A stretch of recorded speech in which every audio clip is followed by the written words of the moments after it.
हाँ, अब हम देख लेते हैं जैव विकास से संबंधित चीज़ें। ठीक है, कौन कौन से क्वेश्चन पूछे गए जैव विकास से संबंधित देख लेते हैं। पहला क्वेश्चन दिया देखो, छत्तीसगढ़ पीछे 2021 में आया, पहले पूछा भी जा चुका है और हमने इसको जियोग्राफी में वर्ल्ड जियोग्राफी में इस कालक्रम पढ़ाए हैं, तो वहाँ से देख लेना कालक्रम पूछ रहा है। डिटेल से वीडियो देखना है तो जियोग्राफी के में जाना, कालक्रम वाला वीडियो उसमें मिलेगा। तो इसमें कौन सा है मतलब कालक्रम इनका सही से पहले कौन आया था तुम्हारा, तो देखो सही इयोसीन पहले आया था, क्या था इयोसीन रहा है, फिर मायोसीन रहा है, उसके बाद प्लायोसीन आया है, फिर प्लेस्टोसीन आया है, होलोसीन आया है। तो वर्ल्ड जियोग्राफी में हमने ये पूर्वावलोकन घटनाचक्र का पढ़ा के डाला है, तो उसमें पूरा हमने इनको ट्रिक जरिए भी कुछ बहुत देखा है। ठीक है, पहले इयोसीन आया है, उसके बाद मायोसीन आया है, फिर प्लायोसीन आया है, प्लेस्टोसीन आया है, फिर होलोसीन आया है। तो इसका विकल्प हमारा बी वाला सही है। ठीक है, उसके बाद देख लेते हैं निम्नलिखित में कौन सी प्राचीन जो आदिम पृथ्वी के वायुमंडल में नहीं थी, कौन सी गैस है, प्राचीन गैस ऐसी है जो पहले नहीं थी जब हमारा वायुमंडल बन रहा था। तो देखो इसमें सबसे पहले हमारी ये ऑक्सीजन शुरुआत में नहीं थी, ऑक्सीजन हमारी शुरुआत में नहीं थी। ये मीथेन है, अमोनिया था, कार्बन डाइऑक्साइड ये उपस्थित थी जब हमारी पृथ्वी का वातावरण बन रहा था इसका। ठीक है, वायुमंडल बन रहा था, निर्माण हो रहा था, तो उस समय मीथेन तो थी, अमोनिया थी, कार्बन डाइऑक्साइड थी, लेकिन ऑक्सीजन वहाँ पर नहीं थी। 2016 में आया है मेन में। ठीक है, आरओ में। ठीक है, अगला क्वेश्चन है निम्नलिखित में से कौन कथनों पर विचार कीजिए। तो जैसे आईएएस की परीक्षा में आया हुआ 2018 में आया हुआ है, तुम्हारा क्वेश्चन की है कि पृथ्वी का चुंबकीय क्षेत्र हर कुछ 100,000 सालों में उत्क्रमित हुआ है। कि हाँ, तो ठीक है, मतलब 1000 सालों में पृथ्वी का जो चुंबकीय क्षेत्र है वो बदलता रहता है, उत्क्रमित होता रहता है। पृथ्वी पर 4000 मिलियन वर्षों से अधिक पहले बनी तो ऑक्सीजन 54% थी और कार्बन डाइऑक्साइड नहीं थी। यार देखो, हम अगर घटनाचक्र पढ़े ना, कोचिंग वाले यूट्यूब वाले काफ़ी लोग फालतू में कोई 7,500 का कोर्स लॉन्च कर रहा, कोई 2000 का कोर्स लॉन्च कर रहा, और उनका कितने लोग खरीदते हैं ना। यूपी अगर हम देखें, जो मतलब अगर यूपी की जनसंख्या देखें दोस्तों, तो यूपी की जनसंख्या अगर हम देखें तो नंबर 1 पर धर लो चीन, उसके बाद धर लो भारत, उसके बाद हमारा धर ले क्या कहते हैं यूएसए, मतलब चीन हो गया, इंडिया हो गया, यूएसए हो गया, उसके बाद क्या कहते हैं इंडोनेशिया। ठीक है, इंडोनेशिया के बाद यूपी जनसंख्या आती है 5वें नंबर पे ना, विश्व में 5वें नंबर पे हैं हम। मतलब चाइना, इंडिया, यूएस और इंडोनेशिया के बाद 5वें नंबर पे केवल यूपी है। अगर बिहार में डालें तो हम दूसरे ही नंबर पे आ जाएंगे। ठीक है, तो यूपी बिहार वाले किसी को अगर सब्सक्राइब कर लेंगे तो वो ज़मीन से उठ के आसमान में पहुंच जाएगा। ठीक है, तो कोई अगर 200 रुपये कोर्स लॉन्च करता तो सस्ता नहीं है, उसके बहुत आमदनी हो जाती है। और कई बड़े बड़े प्रसिद्ध लोग भी अभी 150 का कोर्स लॉन्च कर रहे हैं, और कितने लोग बेरोजगार लोग खरीदते रहते हैं। यार खाली प्रीवियस ईयर के क्वेश्चन आदमी देख ले और किताबें पढ़ ले तो निकल जाता है। देखो ये 2016 में आया है इसमें। ठीक है, कि ऑक्सीजन नहीं थी प्राचीन गैस में, और यहाँ स्पष्ट विकल्प दो दिया कि 4000 मिलियन वर्ष पूर्व जब पृथ्वी बनी थी तो वहाँ पर 54% ऑक्सीजन थी। कैसे हो सकता है, हम पीछे अगर क्वेश्चन पढ़े हैं। ठीक है, हम ही कुछ मतलब परीक्षाओं में इनके चक्कर में पड़ गए, लेकिन हमने कई परीक्षाएं निकाली हैं और सेल्फ एसिडिटी निकाली है। तो ये हमारा जो वीडियो है आप लोगों को प्रीवियस ईयर क्वेश्चन अच्छे से रटाएगा। ठीक है, तो यहाँ पर ऑक्सीजन नहीं थी, कार्बन डाइऑक्साइड थी, तो ये क्वेश्चन गलत हो गया। अगर ये गलत हो जाएगा तुम्हारा, ठीक है, तो दोनों तो एकदम खत्म ही हो गए। ठीक, सही नहीं है। फिर जब जीवित जीव पैदा हुए उन्हें पृथ्वी के आरंभिक वायुमंडल को बदल दिया। तो जब जीव पैदा होंगे ना तो कुछ ना कुछ बदलेंगे, हम लगातार बदल रहे हैं पृथ्वी को, तो ये सही हो गया और ये सही हो गया। तो हमारा 1 और 3 सही है, ये हमारा उत्तर हो गया। ठीक है, वर्तमान प्रमाण के अनुसार पृथ्वी पर जीवों का उद्गम कब हुआ? तो वर्तमान 2 अरब वर्ष पहले हुआ था। कब? 2 अरब वर्ष पहले हुआ था पृथ्वी पर। ठीक है, तो सबसे पहले पे कौन सा जीव आया था? तो देखो सबसे पहले 2 अरब पहले जो जीव का उत्पन्न हुआ तो सबसे पहले एक साधारण जीव आया। कौन सा है? जिसको साधारण कह लें जीव, या कह लें एक कोशिकी, यूनिसेलर वाला। ठीक है, जिसमें एक कोशिका थी, वो जीव पैदा हुए। इसके बाद बहुकोशिकीय जीव आए हैं। इसके बाद क्या है? पहले एक कोशिकीय जीव आए साधारण जीव, उसके बाद बहुकोशिकीय जीव आए हैं। ठीक है, बहुकोशिकीय जीव हुए हैं, विकास हुआ, जो कि यूकैरियोटिक कोशिका वाले थे। जो बहुकोशिकीय जीव आए एक कोशिकी के बाद वो यूकैरियोटिक कोशिका वाले जीव थे। कौन से? यूकैरियोटिक कोशिका वाले जीव थे। तो मतलब ये ध्यान रखने वाला पॉइंट है कि जो जीवाणु हैं और नीलहरी शैवाल हैं, ठीक है, ये प्रोकैरियोटिक कोशिका वाले हैं। अगर क्रम कभी पूछ दे तो देखो सबसे पहले एक कोशिकीय जीव आया है, फिर बहुकोशिकीय जीव आया है, लेकिन बहुकोशिकीय में यूकैरियोटिक कोशिका वाला जीव पहले आया है। उसके बाद तुम्हारे नीलहरी शैवाल आए हैं जो प्रोकैरियोटिक कोशिका वाले हैं। कौन से हैं? प्रोकैरियोटिक कोशिका वाले हैं। ठीक है, ये ध्यान रखना। उसके बाद पृथ्वी पर सबसे पुराना जीव कौन सा है? सबसे पुराना जीव कौन सा है तुम्हारी पृथ्वी पर? ठीक है, पृथ्वी पर सबसे पुराना जीव इसमें कौन सा है? क्या अमीबा है, कवक है, यूलिना है? नहीं, नीलहरित शैवाल है, ठीक है। कौन सा? नीलहरित शैवाल है। सबसे पुराना जीव कौन है तुम्हारा? नीलहरित शैवाल है। देखो शुरुआत में पृथ्वी पर ऑक्सीजन तो थी नहीं, नीलहरित शैवाल पैदा हुए। किसी और जीव को रहना है तो ऑक्सीजन तो लेगा ही लेगा, ठीक है। तो नीलहरित शैवाल पैदा हुए, तो ये इन्होंने क्या किया, कार्बन डाइऑक्साइड को लिया सूर्य के प्रकाश में, उसका क्या किया, प्रकाश संश्लेषण किया। प्रकाश संश्लेषण से कार्बन डाइऑक्साइड लेंगे तो क्या पैदा करेंगे? ऑक्सीजन पैदा करेंगे। तो धीरे धीरे उसमें बदलाव आया, ठीक है, वो ऑक्सीजन का उत्पन्न हुआ। तो नीलहरित शैवाल सबसे पहले आए थे, ठीक है। उसके बाद एक पुस्तक है the origin of species, origin of species, इसको लिखा किसने है? तो इसको डार्विन ने लिखा। किसने लिखा? तुम्हारा डार्विन ने लिखा, ठीक है। तो ये पुस्तक नहीं लिखी है, डार्विन लिखा। ये कहाँ के थे? इंग्लैंड के थे ये, ठीक है, इंग्लैंड के थे। जैव विकास विद थे, जैव विकास का अध्ययन करते थे, कैसे पृथ्वी पर जीवों की उत्पत्ति हुई, ठीक है। इनके द्वारा विकासवाद को डार्विन सिद्धांत कहते हैं, डार्विनवाद कहा जाता है, या प्रकृति, ठीक है, प्राकृतिक वर्णवाद कहते हैं। जो इन्होंने सिद्धांत दिया, जो विकास का सिद्धांत दिया पृथ्वी पर जीवों के विकास हो, तो उसको डार्विनवाद कहते हैं। क्या कहते हैं? डार्विनवाद कहते हैं, या फिर क्या कहते हैं उसको? प्राकृतिक वर्णवाद कहते हैं, ठीक। थ्योरी ऑफ नेचुरल सिलेक्शन की, थ्योरी ऑफ नेचुरल सिलेक्शन की, मतलब जो जैसा होगा उसको अपने पर्यावरण से बदलाव करेगा तभी वो आगे जी पाएगा। तो इनके सिद्धांत को डार्विनवाद या थ्योरी ऑफ नेचुरल सिलेक्शन कहते हैं, नेचुरल सिलेक्शन कहते हैं। फिर अगला क्वेश्चन है हमारा, ठीक है, डार्विन द्वारा प्रस्तुत प्राकृतिक वर्णवाद है ना, वही डार्विनवाद भी कहते हैं इसको, प्राकृतिक वर्णवाद भी कहते हैं ना, किस पर आधारित है? तो ओवर प्रोडक्शन पर, struggle for existence and variances, struggle for existence and variances, survival of fittest, survival of fittest. तो इन्हीं सब पर आधारित है। जो इनका सिद्धांत है कि आपको ओवर प्रोडक्शन करना पड़ेगा, अपनी जनसंख्या को बढ़ाना पड़ेगा, स्ट्रगल करना पड़ेगा, संघर्ष करना पड़ेगा, एग्जिस्टेंस मैंने अस्तित्व अपना बनाए रखने के लिए, वेरिएंस जो बदलाव हो रहा है उसके अनुसार अपने को बदलने का भी संघर्ष करना पड़ेगा, और सर्वाइवल ऑफ फिटेस्ट, और जो फिटेस्ट होगा समय के अनुसार अपने आप को बदलता रहेगा, इसमें फिट बैठ पाएगा वही रहेगा, अदरवाइज जो खत्म हो जाएगा। तो इन पर ये ऊपर सभी पर इनका डार्विन सिद्धांत, प्रकृति वर्ण सिद्धांत, ठीक है, ये आधारित है। डार्विनवाद का सिद्धांत ऊपर सभी हैं विकल्प, ठीक है। इसमें डी वाला उत्तर सही है। कौन सा उत्तर इसमें से? डी वाला सही है। उसके बाद आ जाओ, विकासवाद का सिद्धांत किसने प्रतिपादित किया, ठीक है। विकासवाद का सिद्धांत किसने दिया था?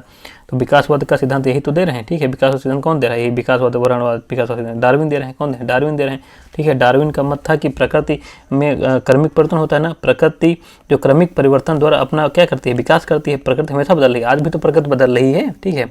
और विकासवाद कहने वाला यही सिद्धांत आधुनिक जीव विज्ञान की नींव बना, ठीक है। तो ये जो इन्होंने दिया विकासवाद सिद्धांत, यही आधुनिक जीव विज्ञान की क्या बना? नींव बना, ठीक है। तो विकास सिद्धांत किसने दिया था? डार्विनवाद ने दिया था।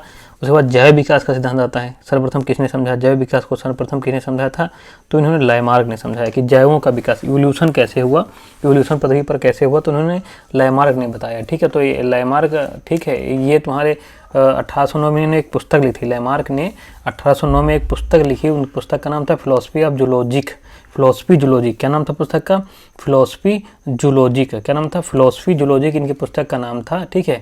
और इसमें क्या ना, इन्हें जो सिद्धांत दिया, ये जैव विकास का सिद्धांत दिया, इस सिद्धांत को कहते हैं, ठीक है, लाइमार्क का सिद्धांत कहा जाता है। क्या कहता है? लाइमार्क सिद्धांत कहा जाता है, या फिर उपार्जित लक्षणों की वंशागत का सिद्धांत कहते हैं। क्या कहते हैं? उपार्जित लक्षणों की वंशागत का सिद्धांत कहते हैं। तो अंग्रेजी में इसको देखें तो हम theory of inheritance of acquired character से बोलते हैं, ठीक है। Theory of inheritance of acquired character बोलते हैं, ठीक है। ये बोलते हैं कि अंग्रेजी में सिद्धांत जो लाइमार्क ने सिद्धांत दिया था। इन्हें एक पुस्तक लिखी थी फिलोसफी जूलॉजिक, पूछ सकता है लाइमार्क ने। जैव विकास सिद्धांत किसने दिया? लाइमार्क ने। डी वाला सही है, ठीक है, तुम्हारा डी वाला सही है। उसके बाद आगे देखें, विकास के उत्परिवर्तन सिद्धांत का प्रतिपादन किसने किया था? अभी विकास का उत्परिवर्तन सिद्धांत आ गया, ठीक है। फिर से आ गया तुम्हारा विकास का उत्परिवर्तन सिद्धांत। तो विकास का जो उत्परिवर्तन सिद्धांत है तुम्हारा, तो ये किसने दिया था तुम्हारा? ये मतलब सिद्धांत देख रहे हैं ना, ये विकास, जैव विकास सिद्धांत दिया लाइमार्क ने, ठीक है। और ये कहते हैं विकासवाद दिया था, ये डार्विन ने दिया था, विकासवाद कह लें या इनको डार्विन सिद्धांत कह लें, ठीक है। और अभी आ गया विकास के उत्परिवर्तन का सिद्धांत, विकास के उत्परिवर्तन का सिद्धांत, ठीक है। तो उत्परिवर्तन को मतलब म्यूटेशन थ्योरी, इसको क्या बोलते हैं? Mutation theory. और इसको क्या बोलते हैं? जैव विकास को इवोल्यूशन थ्योरी, शब्दों पर ध्यान रखना है। इसको अंग्रेजी में बोलेंगे म्यूटेशन, उत्परिवर्तन को क्या बोलेंगे? म्यूटेशन बोलेंगे। क्या बोलेंगे हम? म्यूटेशन। ये शब्द अगर ध्यान रहेगा, अंग्रेजी वाले कंफ्यूजन नहीं, हिंदी वाले बच्चे इसलिए कंफ्यूज हो जाते हैं, ठीक है।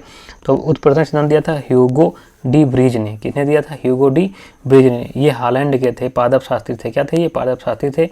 इन्होंने कहा, इस मतलब विकास के उत्परिवर्तन सिद्धांत के अनुसार इन्होंने कहा कि जो नई जाति है, जो हमारी नई जाति है, स्पीसीज है, की उत्पत्ति अचानक एक ही बार होने वाली, ठीक है, क्या है, नई जाति की जो उत्पत्ति है अचानक एक ही बार होने वाली स्पष्ट तथा स्थायी, और अस्थायी मतलब वंशागत भिन्नताओं के कारण होती है, ठीक है, मतलब कोई अचानक परिवर्तन होगा, ठीक है, और स्थायी होगा, वो परिवर्तन जो वंशागत होगा उसी के कारण होती है।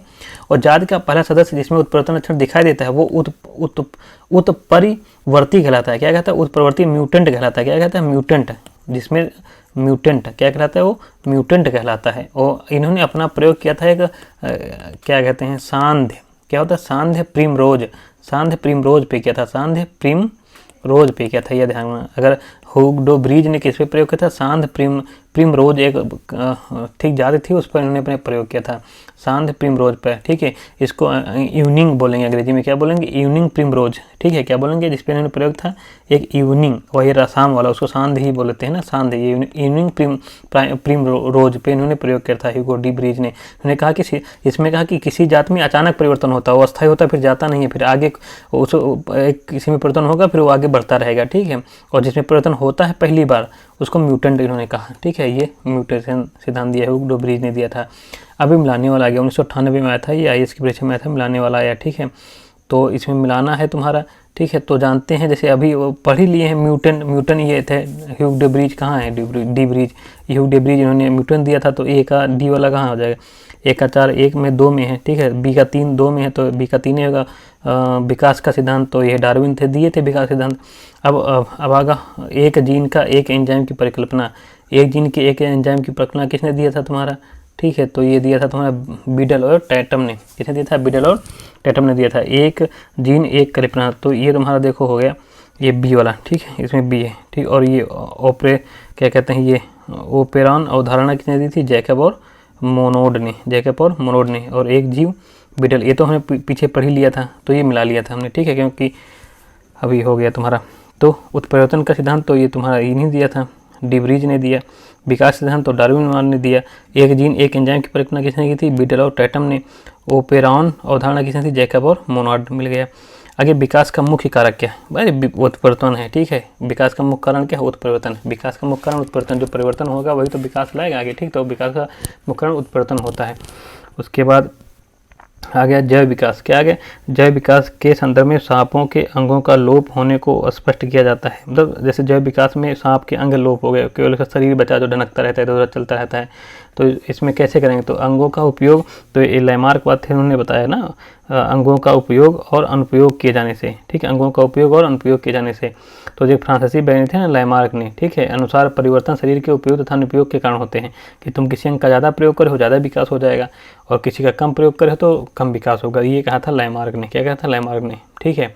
वो तुम्हारा लैमार्क जो थे फ्रांसीसी वैज्ञानिक थे। तो सांपों का अंग का लोप हुआ तो इसके किस पे आधारित है? अंगों का उपयोग तथा अनुपयोग किए जाने पर। इतना याद रखना बहुत है। जीवों में अत्यधिक विविधता का कारण, जीवों में अत्यधिक विविधता का कारण क्या है? जीवों में अत्यधिक विविधता किसके कारण? वही उत्परिवर्तन लगातार उत्परिवर्तन होता है, उसी कारण जो विविधता आती है। आधुनिक मनुष्य के हाल का पूर्वज कौन है? आधुनिक मनुष्य के हाल का पूर्वज कौन है तुम्हारा? जो आधुनिक मनुष्य है उसके हाल का प्रयोग तुम्हारा क्या है? पूर्वज के ही है क्रो मैगन मनुष्य। क्या है? क्रो मैग्नॉन मनुष्य, ये आधुनिक मनुष्य के, ठीक है, ये क्रो मैग्नॉन है। आधुनिक मनुष्य के हाल का पूर्वज कौन है? ये 1994 में पूछा गया था, क्रो मैग्नॉन, ठीक है, क्रो मैग्नन है, ठीक है, ध्यान रखना। फिर है उसके बाद क्रो मैग्नन है, उसके बाद आ गया तुम्हारा, देखो ये क्रो मैग्नन जो मनुष्य को आधुनिक वैज्ञानिक वर्तमान मानव होमो सैपियंस का अंतिम सीधा पूर्वज मानते हैं, ठीक है, सीधा तथा आधुनिक मानव की एक उपाजा, ठीक है, पूर्वज मानते हैं, ठीक है, होमो सैपियंस क्या पूर्वज मानते हैं आधुनिक, तो क्रो मैग्नन है, इतना याद रखना। फिर आ गया तुम्हारा शब्द डेनिसोवन, कभी कभी समाचार के माध्यम में क्या रहता है? तो ये क्या है? देखो ये भी तुम्हारा इस परीक्षा 2019 में पूछा था। डेनिसोवन क्या है तुम्हारा? क्या है तुम्हारा? डेनिसोवन क्या है तुम्हारा? तो ये भी एक आदि मानव जाति है, स्पीसीज है, एक आदि मानव जाति स्पीसीज है, ठीक है। ये क्या है? एक आदि मानव जाति है, कौन? डेनिसोवन। आगे भी परीक्षाओं में पूछ सकता है, पीसेस वगैरह आर वगैरह में क्वेश्चन आ सकता है, क्योंकि क्वेश्चन रिपीट होते हैं। तो आर्कियोप्टेरिक्स, ठीक है, आर्कियोप्टेरिक्स किन वर्गों के प्राणियों के बीच योजक कड़ी है? आर्कियोप्टेरिक्स ये तुम्हारा सरीसृप और पक्षी के बीच, किसने तुम्हारा सरीसृप और पक्षी के बीच है, सरीसृप और पक्षी के बीच है, ठीक है। तो इसके बारे में क्वेश्चन इसके पहले भी आया था, ठीक है, किसी परीक्षा में आया था, 1995 में आया था, बीपीएससी में आया था, उसको फिर से आरएस में, वो अब आगे यूपी में पूछ सकता है। आर्कियोप्टेरिक्स सरीसृप और पक्षी क्या है, तो देखो आर्कियोप्टेरिक्स क्या है, इसके जीवाश्म लगभग 15 करोड़ वर्ष पुरानी जुरासिक चट्टानों में मिले हैं, जियो है। आर्कियोप्टेरिक्स का जो ना 15 करोड़ वर्ष पूर्व जो जुरासिक चट्टानें थी उसमें इसके जीवाश्म पाए गए हैं, ठीक है। यह सरीसृपों तथा पक्षियों के बीच संयोजक कड़ी है। अगर संयोजक कड़ी भी पूछे, यहाँ योजक लेकर संयोजक कड़ी भी पूछ सकता है, ठीक है, हिंदी शब्दों में फेर बदल करता है, तो वो सरीसृप और पक्षी के बीच है, ठीक है। तो ये ध्यान रखना है, ठीक है। ये आज आएगा, यूपी में क्वेश्चन भी नहीं पूछा गया, पूछ सकता है आर्कियोप्टेरिक्स से, ठीक है, सरीसृप। और ये 15,000 करोड़ वर्ष पहले कब मिले थे, जुरासिक चट्टानों में मिले थे इसके जीवाश्म, जुरासिक चट्टानों में इसके मिले थे, ध्यान रखना। मेमथ पूर्वज किसका है, हाथी का। मेमथ किसका पूर्वज है तुम्हारा, हाथी का। मेमथ किसका पूर्वज है, हाथी का है। डायनासोर थे किस युग में थे भाई, डायनासोर किस युग में थे तुम्हारा, डायनासोर मेसोजोइक सरीसृप हैं, ये क्या है, मेसोजोइक युग में थे, मेसोजोइक सरीसृप हैं। डायनासोर क्या है तुम्हारा, मेसोजोइक सरीसृप हैं, ये क्या है, मेसोजोइक सरीसृप हैं, ठीक है। ये विशालकाय थे, क्या थे, एक विशालकाय सरीसृप थे। डायनासोर विशालकाय बहुत बड़ा था, ये सरी रेप्टाइल्स वर्ग में आते थे, किसमें, रेप्टाइल्स वर्ग में आते थे, ठीक है। इनका अगर देखा जाए तो ये मध्यजीवी महाकल्प के 3 कल्पों में ट्रायसिक कल्प, ठीक है, और जुरासिक कल्प और क्रिटेशियस कल्प में बांटा गया है, वहीं ये रहे थे मध्यजीवी में 3, ठीक है। तो मध्यजीवी में जब बांटा गया तो ठीक, तो ये क्रिटेशियस में डायनासोर पुष्पी पादपों स्तनियों का विकास होता रहा है, किंतु अंतिम चरण में ये क्या हो गए थे, विलुप्त हो गए थे। तो इनको देखें, डायनासोर है क्या तुम्हारा, मैं तो मेसोजोइक सरीसृप है, क्या तुम्हारे मेसोजोइक सरीसृप है, ध्यान रखना डायनासोर। उसके बाद आ जाता है हमारा जीवों के विकास का इवोल्यूशन के संदर्भ में निम्नलिखित में से कौन सा सही क्रम है। तो जो जीवों का विकास हो रहा तो उनमें सही क्रम कौन सा है, तो ये तुम्हारा सैलामेंडर, अजगर, फिर कंगारू हुआ, पहले सैलामेंडर हुआ, फिर अजगर हुआ, फिर क्या हुआ तुम्हारा, कंगारू हुआ, ये तुम्हारा, ठीक है, ये है। अगर तुम्हारा पूछे कि ठीक है डायनासोर किस युग में रहे हैं तो क्या बताओगे, यही बताओगे मेसोजोइक युग में, जुरासिक युग में मत बता देना, मेसोजोइक युग में है, जुरासिक से कंफ्यूज कर देगा ना, तो ये मेसोजोइक युग में ही रहे हैं, ठीक है। तो मेसोजोइक युग में ये रहे हैं डायनासोर। ये क्वेश्चन आया, पूछा भी गया है, 1998 में आया था, ठीक है। और इनका क्रम क्या है, इवोल्यूशन का क्रम अगर पूछे तो ये आ चुका है, सैलामेंडर, अजगर और कंगारू। ये हमारा हो गया जैव विकास के बारे में जितने क्वेश्चन आए थे हमने लगभग देख लिए। जय भारत।